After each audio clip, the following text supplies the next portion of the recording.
என் friend பேரு நிலா, வேலை முடிச்சுட்டு போவோம் உலா. விட்டு கொடுக்காத ஜூலை வெக்கையில, அன்டைம்ல ஆழ்வார்பேட்டையில திடுதிப்புன்னு கூலா ஒரு காத்து வீசுச்செங்க மேல. அந்த காத்துல குண்டு மல்லி வாசம், அவ குழந்தை போல சிரிச்சா.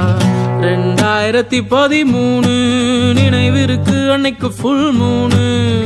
தெருவிளக்கு வெளிச்சத்துல மிதந்து வந்த பூவை பிடிச்சா. இந்த பூ பேர் ஃபிரங்கி பாணி. இத பார்க்கும்போது என்ன நினைச்சுப்பியா நீன்னு கேட்டா. இந்த பூ பேர் ஃபிரங்கி பாணி. இத பார்க்கும்போது